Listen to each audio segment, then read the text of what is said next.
have been binging. Now, I want to make certain I talk about what kind of binge. I hope that you have been binging on Rainer on Leadership, the first ever special series that we've done. It's a relatively short one. It's three, just each of the three are under 30 minutes, and it's not one of these really long where you have to listen to it for weeks and weeks. But you don't even have to listen to it for weeks. You can listen or watch all three episodes.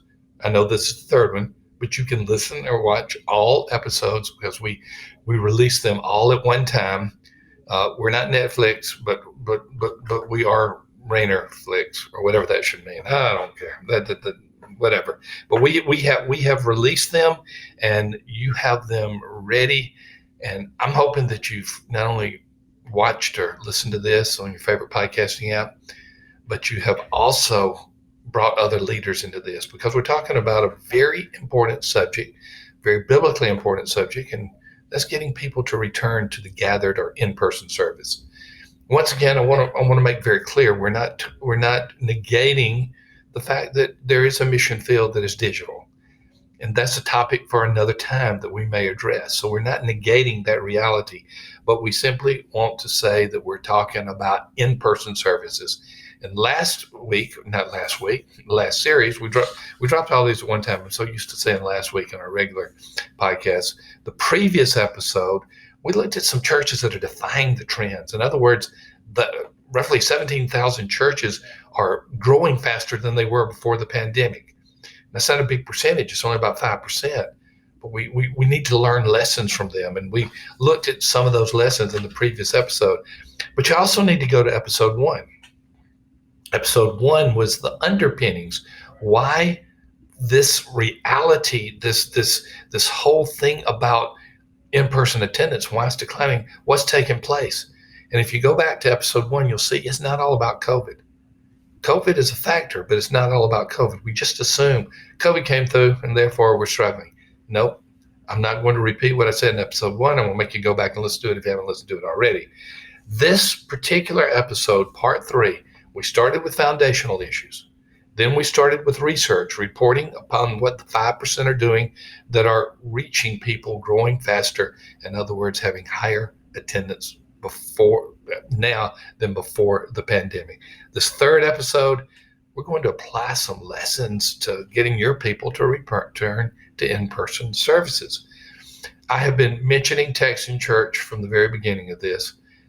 Texan Church was incredibly gracious to offer to be the sponsor, the exclusive sponsor for this special series. Love partnering with them. They've been great folks to just share the mission of God with. And so they're sponsoring the entirety of this 3-part series. Every year, Texan Church puts on a conference called the Engage Conference. And that conference will take place next month from February 8th through 10th. It's a free online conference for church leaders, lay leaders, staff leaders, and you'll be led by ministry experts who will actually help your church reach more people by using the right technology the right way, which is absolutely so important. We get questions about that all the time at Church Answers, and you're going to hear responses to that during this conference. Sam and I, of course, you heard the introduction. Here's Thom and Sam Rainer. Well, here's Thom Rainer. Sam's on vacation. And Sam and I, though, both of us will be at the conference. We'll be talking about the church fostering movement and how it's connected to people returning to church. As a matter of fact, I'm going to even talk about it briefly in this session right here. So thank you, Texan Church. Remember to get your free ticket. Join over 18,000 church leaders for this free conference. You can go to churchanswers.com/engage. You can see it also in the show notes. So I've been looking at this whole issue of how some churches are successfully getting people to return to in-person services. This project has looked deeply at research and case studies. And then today we're going to offer 6 concrete steps for moving forward to get people to return to in-person worship. You ready for this? This is episode 3. Now for the very practical information. Number 1, relearn the forgotten role of prayer and reaching people. In the previous episode, when I talked about the case studies, 17,000, I said these churches are connecting prayer ministries with reaching people. And I reminded you that many churches have prayer ministries, but they have what I would call internal prayer ministries. And what I mean by that is they pray for people who have health problems. They pray for people who have financial or family or psychological or emotional problems. Great, they should within the church. But what is often missing in prayer ministries is the outward focus. It is praying for people who don't know Christ. It is praying for people who have fallen away. It's praying for people just to come into the church that they may hear the gospel. It's praying during the worship service that God's Spirit would work during the service. It's praying for all of these things. If a church is going to reach people and see them start returning to in-person services, it cannot be human-centered. It has to be God-centric. It has to be gospel-centric. And that means we are not depending upon our power or our strength, but by the Spirit of God through prayer. And so start thinking about it. What can you do to at least augment your prayer ministry for a more outward focus? Well, you could have 2 or 3 people every worship service praying in another room. Maybe they have the order of worship in front of them, and they're praying in another room for every part of the service as it takes place. That through the music, people would see and hear the gospel of Christ. Through the announcements, that God would do something. Through obviously the sermon, that God would do something. That's just one way that you could do that. Or if you have a prayer time where people gather for prayer, are you putting on the prayer list, beyond those who have health problems, emotional problems, financial problems, etc., are you reaching people with the gospel? Are you praying for lost people? Maybe in general, or are you praying for them by name? Here's the point. Of these 17,000 churches, they have a prayer ministry that is connected to reaching people. When Jonathan served with me, Jonathan Howe, some of you remember him, The Voice, he and I made a trip to Arkansas, and we thought it was just another speaking engagement. And in essence, it was. But it was speaking at a church that if I recall correctly, and I can be corrected on this, for over 10 years, it had someone praying every hour, 24 hours a day, 365 days a week. I may have the years wrong, but I got the basic facts right. And this church was absolutely incredible. So what would happen is, let's say I'm on the list, and I have taken 2 a.m. on Tuesday morning, and around 1:55, 1:58 a.m., I get a call from someone. It only happens once a week, so don't get excited about it. And I get a call from someone. They say, "You're up next." So I'm now accountable because someone's telling me I'm up next. And I pray for an hour, and there's a list of things I pray for in the church. On that list includes a mission or an outward focus. It's absolutely incredible. And then I pray from 2 to about 2:55, 2:56, and then I call the next person on the list. This prayer ministry has been going on for, again, I think around a decade. And it's not just something that has been going on for a decade. It's been going on every hour of the day. And they started, I don't think they started with 24 hours. I think they had set hours, but now it's 24 hours. And now, most of the time, they don't let people do it more than 1 year in a row because the demand is so high. And you basically have to have 168 volunteers, or that's 1 hour for every day of the week. Or you have somebody that's volunteering for 2 hours if you have a smaller church. But here's the point. This church exploded with reaching people with the gospel and mission emphasis because they had the power of prayer. And many times when we think about people regathering in our churches, we forget this is gospel-centric. This is God-centric. And one of the things that I would say is find a way, if you're not doing it right now, find a way to reintroduce prayer into your outward focus ministry. Evangelism, Great Commission. I've given you some examples. Point number two, follow the every month rule. Do you remember what we said about the churches that we research? They're asking the question, what are we doing this month to reach people? or to have an outward focus. What are we doing this month? In other words, don't skip a month with an outward focus. Make certain that you are asking the question every month, what are we doing to reach beyond the walls of our church? How are we doing evangelism? How are we going in the community? Go back to the episode where I talked about some of the examples, and I'll give you some in just a moment because I want you to have some practical examples. But go back to that where I gave you some of those examples. What are you doing every month? You see, churches that are reaching outward understand the power of prayer. They understand that this has to be something that is continuous within the church. It is not something that is one and done. Oh, we've had our mission emphasis for this year, and now we're done. No, it is something that is every month. The Great Commission does not take a vacation. The Great Commission needs to be ongoing within the church.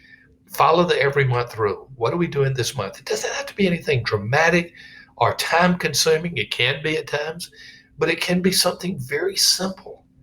Very basic, but you're reminding the church every month that we're going to do something to reach beyond ourselves.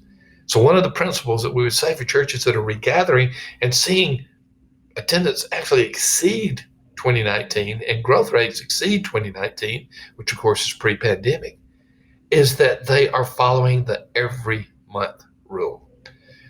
Now what that means, if you're going to follow the every month rule, you're going to need some tools and resources. Unless you are just super creative, which I'm not. I never have been the brightest bulb in the chandelier. I have always learned from other people. The reason I do research is because I'm not smart enough to figure it out myself. And I do research to find out what other people are doing. So embrace tools. Don't see tools as something that is untheological or atheological. See that God can use these tools. And let me just give you some practical examples. Text in Church, our sponsor. Go to the conference and find out how they use technology to reach and retain people. God has just blessed this ministry, and you just go to that one, or at least go see their site and go to Text in Church and look at their site, where you can see what they have to offer. But at the very least, do that. But I sure encourage you to go to this conference with 18,000 other church leaders in this digital conference. Invite Your one of our resources. Invite Your One is a simple resource that we demonstrate to you how you get people to invite people to come on one particular day. It sounds like high attendance, and it's really not. You will have high attendance that day, but it's teaching your people how to have a culture of inviting, that when they invite people, they will come. About 85% of people who are invited, if you invite them and you offer to walk into the church facilities with them, they'll come. That's research that we did several years ago in the Unchurched Next Door, but it's still a very vital piece of information today. Pray and Go. You can go back and listen to what I talked about, Pray and Go. But let me just give you a review once again. It's sending your people out, usually 2 by 2. One person praying. You don't need to go into the neighborhood alone. You need to do it really in the daytime. And you stop in front of a home. You pray for that home. Either you're on a sidewalk or in the road. And if it's safe and if it's appropriate, after you pray for 30 seconds or so, you then go and put a door hanger on their door and say, "We prayed for you," and you give them contact information. That's just another one that is a great tool. I could go on and on. There are a lot of great tools that are out there. Those are some examples of how you can keep an ongoing emphasis on reaching people beyond the walls of your church. Find 3 or 4 tools. Use them in the course of a year. You can reuse them the next year. You can bring something new into that. Make a concerted effort, number 4, to learn your community. Many churches have learned how to reach their community, but you cannot reach your community unless you know your community. Make a concerted effort. I love our tool on this. I'm biased toward it. I think it is the best in the area of demographic and psychographic tools. You can see the link there about Know Your Community in the show notes. And Know Your Community, so I never remember how many pages it is, 50 plus, something like that. It's a lot of pages. But it has summary pages at the beginning, infographics. And it is absolutely incredible because it tells you about the community. It not only tells you who is in the community and some of the characteristics of the families in that community, it also tells you what their preferences and desires and dreams are. And we've heard of a number of churches that have started ministries by finding out who's in their community, and they've been surprised. An often used example that we give on Church Answers is the church that found out how many single moms there were. And I love the example of the church that didn't have anybody under 60 in their church. I mean, the youth group was 60 to 69. And that church said, we got to reach young people. And they asked us, and I think Sam was the coach for them. I don't remember. They did a Know Your Community report, and they found out that there were, I don't know, hundreds of single moms with young children. And so some of these elderly women reached out to some of these single moms, and guess what happened? The single moms started coming to church, and guess who they brought? The kids. And the old church became a much younger church. They just found out who was in the community and what their needs are. And I love the fact that we're now expanding the Know Your Community. We've had English, and now we have the Spanish version. So we're super excited that we're continuing to expand that. Make a concerted effort to learn your community. And if you don't use a report, which I think you should, at least go into the community and get to know people. Many times churches act like an island, and they have a moat around them. And it's just all about us. And start learning your community and reaching into your community. And that's one of the reasons I just want to give you these practical tools. And any of these, you can use several of these in the course of the year so that you're able to answer the question every month, what are we doing this month?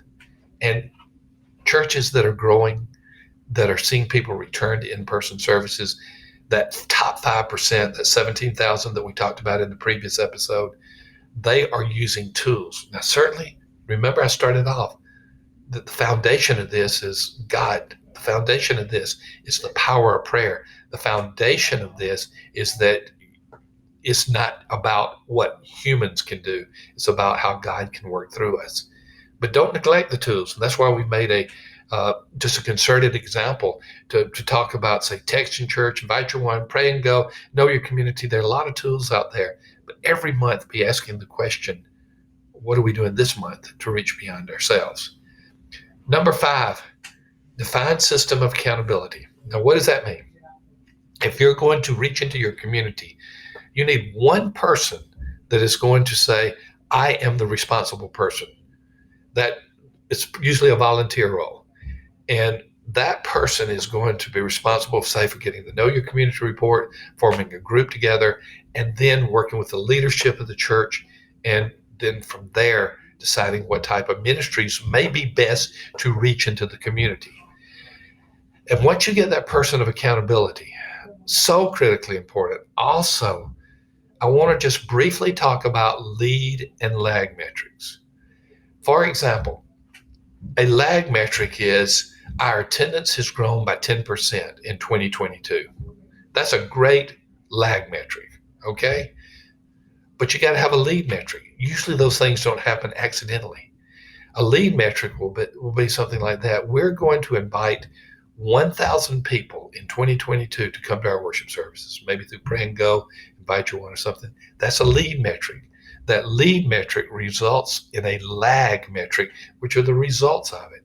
Many times churches just say, we're going to have a goal of increasing attendance of this, but they don't give the how behind it. And the how is the lead metric. The lag metrics are what happens as a result. The lead metrics are what you do to get there.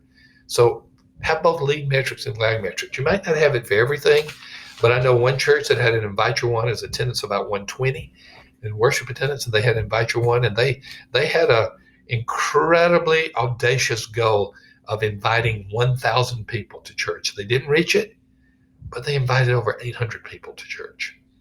And not all 800 of them showed up. Obviously, that couldn't happen. But the church was bursting at the seams that Sunday. And although they didn't all stay for the following Sundays, attendance went to a new level as a result, and more people started coming to the in-person services. Define both lead metrics and lag metrics. Finally, church fostering. will actually help you increase in-person attendance. Now, what do I mean by that? There are probably some phrases in here you may never have heard of. We talked about lead metrics and lag metrics. What is church fostering? You may have heard of church adoption. Church adoption is when one church brings another church into its family. It used to be called mergers or acquisitions. Sam Rainer came up with the nomenclature of church adoption because basically you're bringing you're bringing a new member into your church family, a new church into your church family. Church fostering is a step that often precedes church adoption.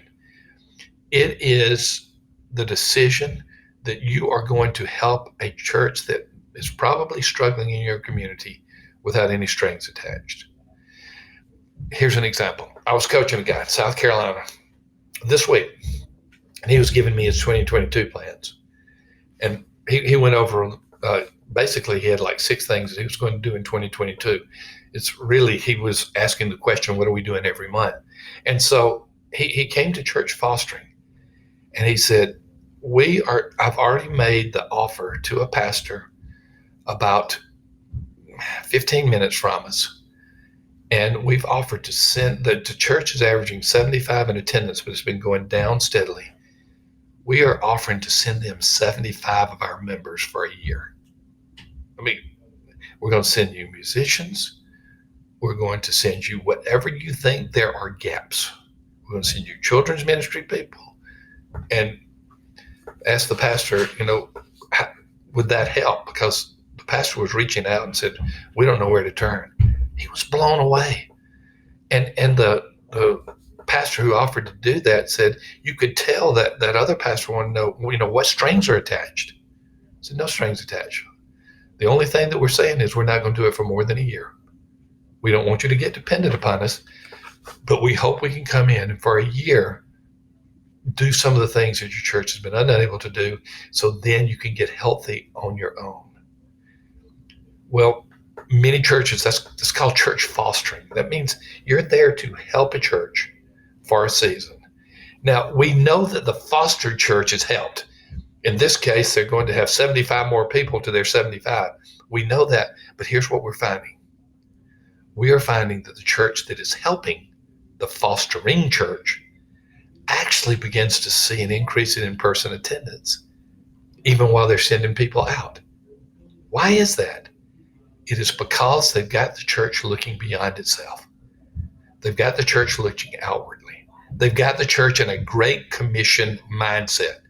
And when that takes place, God blesses, and the church begins to grow with that outward focus, that outward culture, even though you're sending people from your church to help another church for a defined period of time. I think all of these are exciting.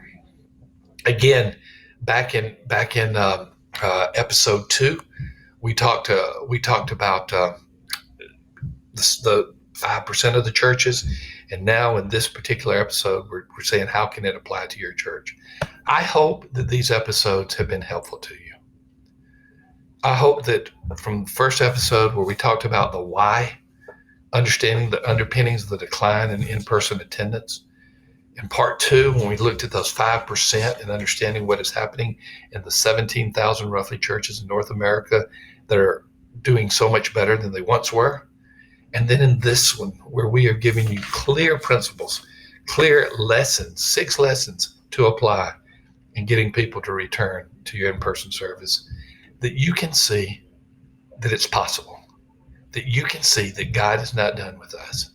And even though we have a difficult challenge ahead of us coming out of the pandemic, God's got it. And there's nothing that he has not seen before, nothing that he does not know or foreknow. And I hope that you will understand that this season is a season not of just wondering what is going to happen and how much am I going to decline. It's a season of opportunity. And it's a time for you to seize the opportunity in God's power. We are seeing people return to the in-person service. And if your church is not yet seeing it in the numbers that you would think your church could reach, I hope that this 3-part series has been helpful to you. I'm so grateful to Texan Church. They brought us this 3-part series exclusively. And I just want to remind you again about the Engage conference from February 8th through 10th. It's a free online conference for church leaders. It'll be led by ministry experts who will help your church reach more people using the right technology the right way. It's all for church leaders. It's all by church leaders, pastors, tech directors, children's ministers, student ministers, executive pastors, associate pastors. And Sam and I look forward to joining the speaking lineup. We're going to go into some detail about the church fostering movement and how that is so well connected to getting people to return to in-person service. Once again, thank you for being here. If you didn't get to hear the previous 2 episodes, go back. They're ready for you to listen to or watch. And don't forget the Texan Church Conference. Thank you for being here for the first 3 episodes, the first special series on Reign on Leadership at Church Answers. It's been a blessing, and I hope you have been blessed.